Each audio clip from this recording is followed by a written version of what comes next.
Hi hands, welcome back to my channel. If you are new here, then hello, my name is Meg, welcome, and if you are returning, then welcome back. Guys, today is a judgment-free day, okay? I am in my Oodie.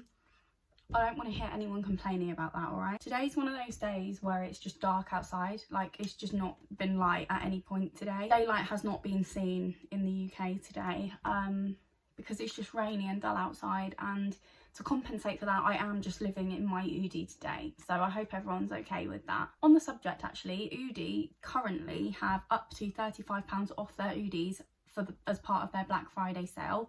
So don't walk, run to the Oodie website if you've been after one for a while. This current one that I have on is currently retailing at £54. It's usually like 80, I think I want to say it's 84 usually, I think. So that's literally, you're saving £30. And these are an absolute godsend in winter. Like if you don't have one of these, I don't know what you did with your life before, but you need one. They just take the level of dressing gown up a level. Like they're so much better than dressing gowns. They're just a hooded blanket. You can just walk around in it all day. And you won't be judged by me, I promise you. So I will link their website down below if you guys do want to go and grab yourself one, or if you're thinking of getting one for somebody else for Christmas, now's the time to get it. Anyway, let's just get on with today's video, shall we? So today's video is going to be a Q&A about cabin crew, but specifically about doing long haul. For anybody that doesn't know, I have been cabin crew for almost 3 years now. I started off at EasyJet and I then moved airlines about 5 months ago now, and I've been doing a mixture of long haul and short haul, but more long haul I'd say than short haul. I have done quite a few Q&As in the past back when I was at EasyJet, so I thought I would do one specific to long haul now that I have a little bit of experience in it. Obviously I have only been doing it for 4 months myself, but to be honest, most of the questions I could still answer for you because they're quite generic questions. For any of you that are just interested in the lifestyle, or for anyone that is starting training for a long haul airline, then this is the place to come for all the answers to all the questions you're asking. Thank you so much to everybody that sent in questions, by the way. If you do want to get involved in future Q&As, make sure you are following me over on my Instagram. Before I do start, I'm just going to say, obviously, I've only ever worked for one airline that does long haul. I have 2 short haul airlines to compare to, but in terms of long haul, I only have one. So when I answer these questions, it will be all specific to my airline. I can't speak for all long haul airlines, but I think a few of the questions are kind of the sort of thing you'd get at most long haul airlines. But don't hold me to ransom if you go to a different airline to me and things aren't the same as what I've said they are in this video. So the first question is, what long haul aircraft are you trained on? Absolutely love your videos. Thank you. So I am trained on a Boeing 777 and a Boeing 787. Both of those aircraft have a lot of different variants as well, so I'm pretty much on a different style aircraft every time I fly. When you go to cold countries, how do you pack a warm coat? I'm new crew with BA and I have New York City start of December and don't want to be cold. Oh, New York in December, very jealous of you. This is a good question actually. So at BA you can check in a hold case if you're going somewhere where you need to take more with you. It has to be a hard shell case, it can't be soft, but you can take your normal carry-on luggage, your topper bag, and check-in luggage as well if you need to. So if that's something you wanted to do, to take a winter coat with you, you do have the option to do that. I personally have avoided checking in a bag since I joined, purely because it can sometimes be a lot more effort. Another reason is that I don't currently have a black hard shell case. I do need to get one, but I was kind of just, I was that person that was like, until I actually need it, I'm not going to buy it because I just don't have the space for it at the moment. So I actually don't check in hold luggage. And the way that I get around it is I just pack, I have a few coats, like puffer coats that are warm, but obviously they're not quite as warm as my long winter coats, but they're warm enough. So I tend to just pack smaller coats over like the big woolly coats that you can get for winter. I mean, I'm yet to go to a really cold country. Like I know Canada gets really cold. So ask me again when I've done one of those trips, but I just pack my puffer coats and then I pack layers to go on under it. So I'll pack like a long sleeved top, a jumper, leggings, thick socks, boots. Like I managed to get it all in my suitcase. It does mean that I can only get that in my suitcase. I couldn't purchase anything down route because I wouldn't be able to fit it back in, but that's kind of how I get around it. I have just done a Zurich and I did that, and I also have a New York coming up well, I'll already be there by the time you watch this video, and I'm going to be doing the same thing for that. I'm just going to pack my puffer coat with layers to put on underneath it. If you don't have space in your carry-on luggage, you can check in a bag. Roughly how long do you get in crew rest? If too hard to give an estimate, say like a 9-hour flight. Love your vids, by the way. Thank you again. Yeah, it's hard to do an estimate because it is different dependent on what flight you do. It all depends on the flight time, the time that you take to do the service. A 9-hour flight, I'd say you'd maybe get between 2 and 2.5 hours. I think the minimum that you have to have on a long haul flight is 45 minutes. I've never had 45 minutes. I've always had at least an hour, I think, on all of my flights. But on flights like New York, Boston, they're difficult flights to get a long rest in because they're quite short flights. But on like my Houston that I've done, Orlando, they were both like 9.5-hour flights. I'm pretty sure I had at least 2 hours, but maybe a little bit more than that. I'm just about to finish my training, and I know you usually have around 24 hours in most destinations. How do you manage to go and do some sightseeing when you're tired after a flight and most likely jet lagged? Good question. I kind of see it as I'll sleep when I'm dead. Now, obviously, when you first get to a destination, you're almost always going to have at least one local night there to sleep.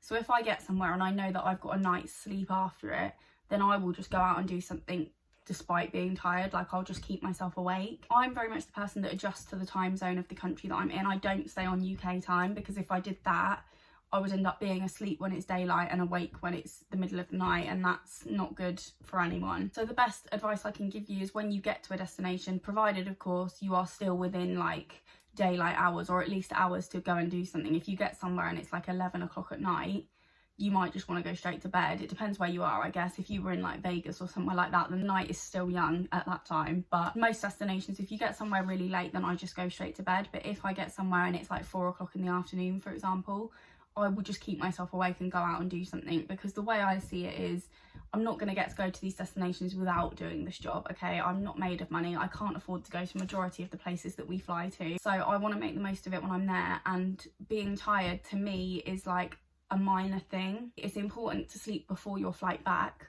So what I will say is, on the day that you're flying back, always make sure that you give yourself at least 3 or 4 hours before your pickup time to sleep and kind of just chill. Because if you go out and have like a really fun packed day and you get back like half an hour before you're due to get picked up, you are going to struggle on that flight, I promise you. Most US destinations, and I say this because US is the destination I've flown to the most, they are always behind us in time. They're never ahead, and most of the time you'll get there like maybe between 2 and 4 in the afternoon, and it will feel like 10 o'clock in the evening or midnight to you, dependent on the time difference. But you'll be surprised how much you wake up when you get somewhere and it's daylight, even though in your head it feels like it's not daylight. I remember when I did my first ever long haul trip to Houston, right, it was like 11 o'clock at night, and I'd been awake since about, I want to say like 5 a.m. because it was an early report. I felt so alive because I'd just gotten to the US and it was warm, it was daylight, like I just wasn't thinking about sleep at all. Don't get me wrong, I have an early night when I'm down route. Like, I'll end up going to bed at like 8-9 o'clock because it'll feel like a lot later to me. But I do always make sure that I still go out and at least go for a walk or go and do something, because you might not get the opportunity to go to that place again. What do you do about getting changed into PJs for the bunks? I did mention this in my what is in my cabin bag video. So basically, I don't change into pyjamas if my break is under 2 hours, just because I feel like a 2-hour break, I want to maximise as much time of it as I can. I don't want to be wasting time like getting changed and things like that. I just take off my cravat, my belt, put my cardigan on, put my fluffy socks on, and just wrap myself in a blanket and go to sleep. If my break is over 2 hours, then I will take off my shirt and my skirt and put like a long pyjama top on. The one thing I never take off is my tights, because tights are a bitch to put on in any circumstance, let alone in a cramped bunk. And personally, just because I'm quite a private person, I like to go into my bunk and get changed in the bunk. You're not blessed with space, but that's how I like to do it. Some crew will literally stand on the steps of the bunks and just do it in front of everyone, and that's fine. You can do that if you want to do that. It entirely depends on what kind of person you are. All bunks have a curtain that you can pull across, so you have that privacy. Is it best to withdraw allowances down route or leave them to go into your pay? So I'll explain to you the way that I do it. So we get paid a month in arrears. So when you get paid, let's say when I get paid at the end of October, I'm technically being paid for my duties that I did in September. So my allowances from September technically haven't been paid to me until October, if that makes sense. So the way that I do it is every month when I get paid, I look at what my trips are for the following month, look at what the allowances are all together, not just for one trip, as in my allowances as a total, and then I will just transfer the money out of my wages into my Starling account. I have a Starling card. They're kind of the same as Monzo cards. You can also get Revolut. There's lots of different cards you can get that can be used abroad without being charged, but personally I have a Starling one and I do recommend them because I've never had any issues. You can literally just transfer money over to it and transfer money back. It's really simple. It doesn't have an overdraft, so it's never going to let me spend money that I don't have. If at the end of the month I still have money left over on my Starling account, then I'll transfer it back over to my main bank account and I'll take that as like I haven't spent all my allowances, so technically I'm quids in. I just find this is the best way to do it. And also you get some trips which are really amazing allowances, but you don't necessarily do a lot on the trip. Like for example, when I went to Riyadh, the allowances alone was something like 200 and something pounds, but all I did when I was there was order room service twice, and because we get 50% off as crew, I only spent like £20 while I was there, so that left me with quite a lot left over.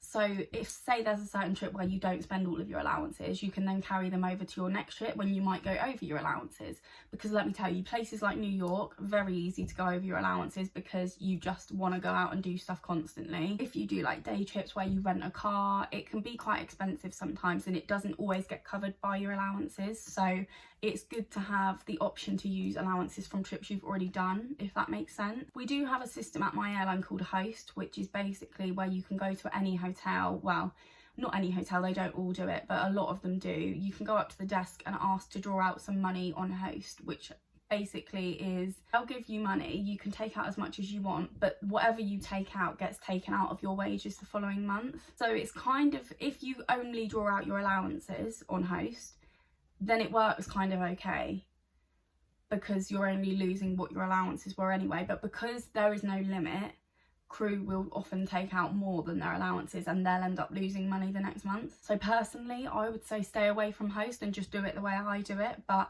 I'm not an expert. A lot of crew do use Host and don't have any issues with it, but personally I like to know what I'm being paid. I don't want to think that I'm being paid something and then end up losing loads of money because I've pre-spent it before I've got it, if you know what I mean. I always say don't spend money you don't have, because it's a slippery slope once you do start doing that. Do you arrange with other crew what you're doing when you get there or before you get on the flight? It really depends on the trip, to be honest. A lot of the time, if it's at least a 4-day or longer than a 4-day trip, there will always be some sort of group chat made when we get on the bus when we get there, so that we can all discuss what we want to do. 3-day trips, a lot of the time people don't bother with WhatsApp groups because they're so quick. You literally have like 24 hours there. It really depends on the destination, because sometimes you'll go somewhere and there won't be an awful lot to do, whereas sometimes like you'll go somewhere like Vegas, New York, I don't know, like the Maldives, somewhere that's really exciting and you will want to go out and do stuff. So it depends. Sometimes you'll talk about it in the briefing room, sometimes you talk about it on the plane, sometimes you talk about it when you get there, when you're checking in at the hotel. You'll be like, okay, should we all meet down here in like half an hour? And very often, especially when you get there like late afternoon, everyone will just say, okay, should we meet for drinks at like whatever time? And then you'll kind of just go and do stuff together. It depends really. When I did my Portland trip, which was a 4-day trip, we were all discussing what we wanted to do in the line for security before we even got on the plane. So it just depends, to be honest, but I do quite like having a group chat, because at least then if you're going to go down for breakfast or things like that, then you can be like, does anyone want to join me? If you're someone that doesn't like being on your own, you might want the company of somebody else when you're doing something. I do love spending time with the other crew and I love going on like days out with them, but I am also quite capable of doing things on my own, so I don't really mind either way. But I do love it when we all go and have like a big day out together. It's just, you create some of the best memories, and honestly Portland is still one of my favourite trips that I've done because we just had such an amazing time and such a funny day. Also, you have to bear in mind there are going to be crew that have been to that destination 1,000 times and don't necessarily want to do anything. So you get some crew like me that want to go out and do something every trip they go on, but you get some that don't. It's just finding that balance really. There's always going to be at least one person, I'd say, that wants to go and do something. What is your favourite plane to fly on? I would have to say the 787, either the -8 or the -9, not the -10 because that one doesn't have bunks. priorities. 7-8s with that -8 and -9 have a massive galley, so when you're galley lead you've got all the space and you don't feel cramped, and when people are in the galley with you it doesn't feel like they're in the way. I just love that aircraft. It's called the Dreamliner and it really is a dream. I love it. A plane that you haven't been trained on but want to be. I would have loved to have been able to work on the 747. It's the double-decker plane that got retired a couple of years ago. Just from what everyone's told me about it, it sounds like a really amazing aircraft, so I would have loved to have worked on that. In terms of planes that I actually can be trained on, so at my airline you can be trained on 6 aircraft at a time. I'm currently on 5 and I'm waiting for my 6th, which is either going to be the Airbus 350 or the Airbus 380. I don't really know which one I want out of the two of those, because the Airbus 380 is a double-decker plane, but the destinations that it goes to are quite limited, and because they don't have as many crew trained on an A380, if you are trained on it you end up flying on it all the time, which obviously means that your destinations are limited, whereas the A350 has a few more routes and has a lot more crew, so you don't always end up on it. So I don't really know which one I want. I mean, I'll take whatever, I really don't mind. I'm kind of hoping that after Christmas they'll start training me and my training group on one of them, because I would just love to have a little bit more of a variety of destinations I can go to. There are certain places like Johannesburg, for example, you can only fly there on a 380, you can't go there on any other aircraft, so I would love to be able to go there. Fingers crossed that I get one of them after Christmas. Favourite long haul destination? Do you know what? Obviously I love New York. That was the first place that I bid for to go to, because I've always wanted to go, and I'm literally about to go for the 3rd time since joining my airline, and I could honestly go every month. I'll never get bored of New York. I loved Portland, as I said, it was just beautiful, like the mountain, the waterfall, everything. It was a really surreal experience going up a mountain, and it was just beautiful, so I did love Portland. I also really loved Dubai, and I didn't even leave the hotel, so that just goes to show how much I loved it. Just like the actual, just being there, like the weather, the level of service that you get, like everything. I just loved Dubai, and I didn't even actually explore the city, so I will definitely do that next time. But it was so hot when I went that it was just not, I couldn't have gone out and walked anywhere or done anything. It was way too much. It's hard to choose, to be honest. I wouldn't say that I've gone anywhere that I haven't enjoyed, but those 3 kind of stick out to me, I'd say. But I am still quite new, so I'm yet to go to like the Caribbean, South America, Asia, places like that. I'm sure that if you ask me again in a year's time, those answers will have changed. Biggest bucket list long haul destination? I would have to say either the Maldives or the Bahamas. Those are just 2 places that I've always dreamt of going and I never thought I would be able to go to. So the fact that I actually have the option to now is amazing. And any of you that watch my roster reveals, you'll know that I've been bidding for the Caribbean for months, like literally ever since I started, so I'm still waiting for that Caribbean destination. To be able to go to the Maldives or the Bahamas, I would just cry with happiness. I think I'd be so excited. Is long haul more tiring than short haul because of jet lag? Do you know what, I would say they're both tiring but in different ways. Short haul can be tiring because, especially if you do like a multiple sector day, you're doing a lot of takeoffs, you're doing a lot of landings, you're doing a lot of boarding and disembarkation, a lot of safety demos, like you're just doing everything over and over again. Whereas a long haul flight, it's just one flight, so you do everything once and that's it.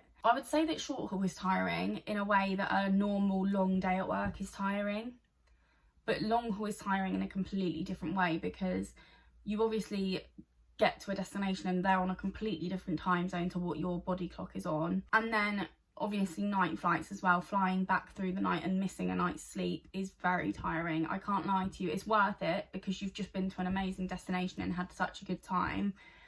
But I do struggle after night flights. I don't struggle on them as much because they're often quite chilled, and as I say, I personally find the actual flights, short haul is more tiring than long haul.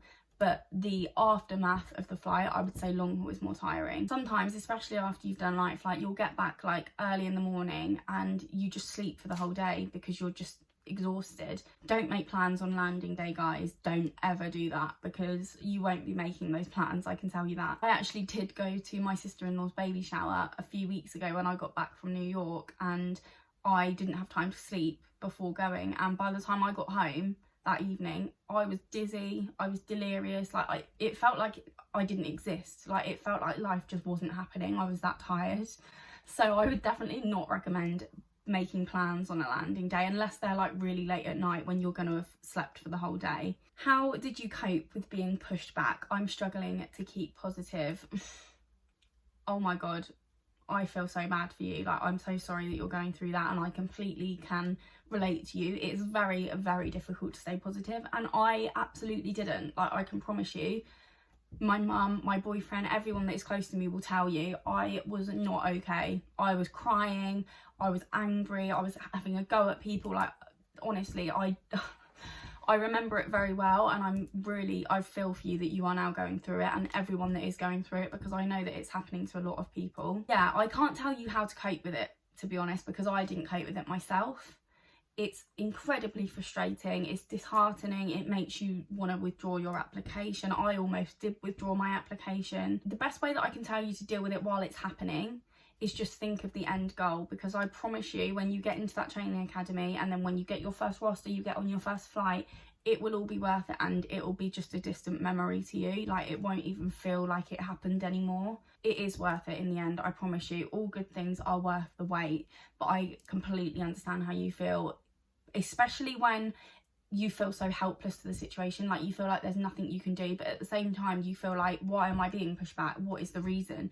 Because I know better than anyone, it's very difficult to get hold of the referencing companies. I used to spend entire days sat at home calling them like every 5 minutes, and they just wouldn't answer. And then on the odd occasion that I would get through to them, the person that I needed to speak to wouldn't be available and wouldn't call me back, so it would just be a waste of time. So yeah, I'm so sorry, and I hope that you get to start soon. Unfortunately, airlines are still in recovery mode from the last 2 years that we've had a pandemic. They've had to mass recruit because they just didn't have the crew to operate the level of flights in demand. But then they also don't have the staff to get everyone started on time, and it's really sad. So for anyone that hasn't actually yet started the process or has been pushed back, one thing I will say, have some savings, because you're probably going to need them. If you do get pushed back, you're going to need them. If you don't get pushed back, you're probably still going to need them, because your training wage isn't as good as what your wage will be after you start flying, if you know what I mean. This isn't a question directly related to flying, but I've included it just because I feel like it is something that a lot of women think about, and it's, do you want kids eventually? I definitely do want kids eventually, not in the next year, I wouldn't say, but yes, in the next few years, I'd say. I am 28 now, so I am starting to think about it. But obviously I love my job, and I don't know if anyone knows, but when you are cabin crew, if you fall pregnant, you have to stop flying immediately. You can't fly up until your maternity leave because it's dangerous on your body. So you get put on the ground, and you don't get to choose what you do on the ground either. So that's one, I guess, negative to being cabin crew when you want to have kids. And also the thought of being able to do this job with a child, I assume is probably something that goes through women's mind as well, because personally I've always been quite career driven, and I've always thought, even when I have children, I still want to go to work. The way I see it is from a very feminist point of view. I don't see why my life should change that much and I shouldn't be able to work, when the likelihood of my boyfriend's life changing is quite slim. He'll still be able to work, he'll still be able to work full time, because I'll be at home with the kids. Do you know what I mean? Like, I've always wanted that balance of us both working, but also both looking after our children. So I do want children eventually, but I am gonna have to find a way to have kids and do this job, because I don't want to give this job up. What is it like with the money they give you to spend? To be honest with you, most of the time I do manage to stick to my allowances. The money that they give you definitely is enough to feed yourself and kind of look after yourself down route. The US obviously is a very expensive place, because everything that you buy has tax added to it, and then if you eat somewhere you have to tip, because hospitality workers are paid stupid money and they live off of their tips. So even if you go to a restaurant and order something that's like $15, it's still going to end up costing you like maybe $25 because of everything that's added on top of it. So it is quite easy to go over your allowances, I won't lie to you, especially if you go somewhere and you want to do something exciting. Like when I went to Philadelphia, we rented a car for the day and we went and did like a bus tour in an Amish village.